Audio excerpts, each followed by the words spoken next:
Você falou em perseguições. Houve o processo dentro do Conselho no ano passado que culminou na sua suspensão, impedindo inclusive que você pudesse participar do processo eleitoral do Flamengo.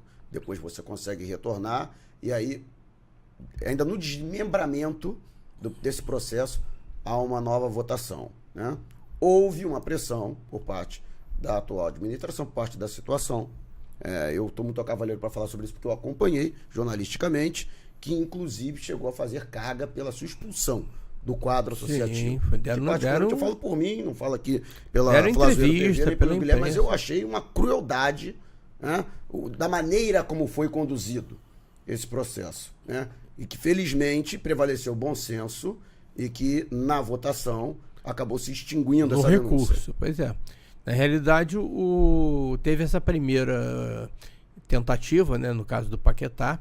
Depois teve aquele caso da cor da chapa, não sei se você lembra, né? Sim. Em que alegaram que eu tinha entrado na justiça contra o Flamengo, né, por causa da cor da chapa, né? Houve uma disputa, né, da chapa do Lomba com a chapa que acabou vitoriosa, né, do Landim, pela cor azul, né? E houve uma disputa na justiça e o Flamengo foi instado a se pronunciar, né? E o Flamengo se pronunciou baseado num parecer do departamento jurídico, né, fundamentado, assinado pelo diretor jurídico na época, né? E eu simplesmente endossei o parecer e isso daí foi considerado como eu tendo entrado na justiça contra o Flamengo. Viu? Um absurdo.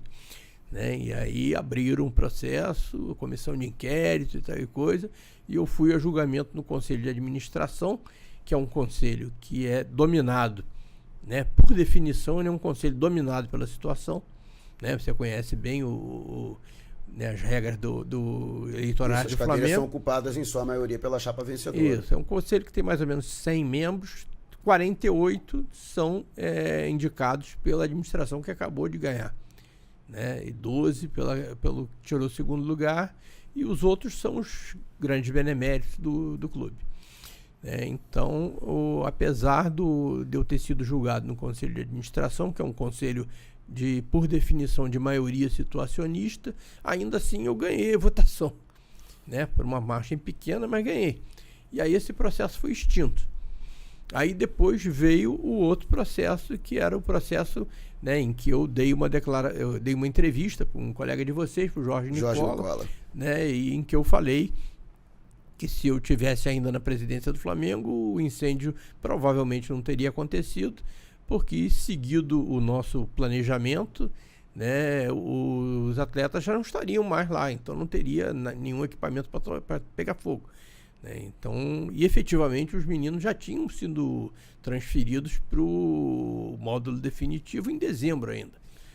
Então o que eu falei foi isso, não acusei ninguém. Eu simplesmente falei que baseado nesse planejamento não teria acontecido o incêndio por causa disso. E eu estava indiciado na época por homicídio doloso. Eu estava me defendendo. E aí um grupo de sócios, numa manobra política, reconhecida por eles mesmo, entrou com um pedido de punição, dizendo que eu tinha ofendido o Flamengo ao falar isso, o que é absolutamente ridículo. E aí eu fui julgado no Conselho de Administração, e dessa vez eles se prepararam bem, Parece que o presidente do Flamengo ligou pessoalmente para cada um dos membros do Conselho de Administração e pediu para ir lá votar. Eles foram licenciados, inclusive, de seus respectivos cargos. Vários vice-presidentes saíram do cargo de vice-presidente. Isso. E aí eles fizeram o dever de casa e conseguiram me punir nessa sessão do Conselho de Administração. Só que quando você é punido pelo Conselho de Administração, você tem direito a recorrer ao Conselho Deliberativo. E foi o que eu fiz. Entrei com um recurso para o Conselho Deliberativo, que é um conselho maior. Um conselho que não é tão manipulável pela situação, porque ele tem muito mais gente. E aí consegui o recurso e o efeito suspensivo, quer dizer, em momento nenhum eu fiquei privado de comparecer ao Flamengo, porque a punição dizia que eu não poderia comparecer nem como convidado, ao Flamengo. Então eu até falei que se o meu neto, por exemplo, quiser fazer o aniversário dele no Flamengo, ele pode fazer e tal, ele inclusive é sócio proprietário, Mas ele não pode me convidar, o avô dele não vai poder participar porque ele está suspenso, né? E a suspensão, você sabe, né? A suspensão é a primeira etapa da expulsão. Né? Você é suspenso a partir do momento que eles inventarem uma outra coisa, dizer que eu pisei na grama, levei uma advertência, uma suspensão de um dia, eu estou expulso. É tipo um cartão amarelo. Só que o vermelho é imediato. Inclusive, falou-se na época que a motivação era me expulsar mesmo. Todo mundo sabia que era. E era. E era, você sabe. Era mesmo.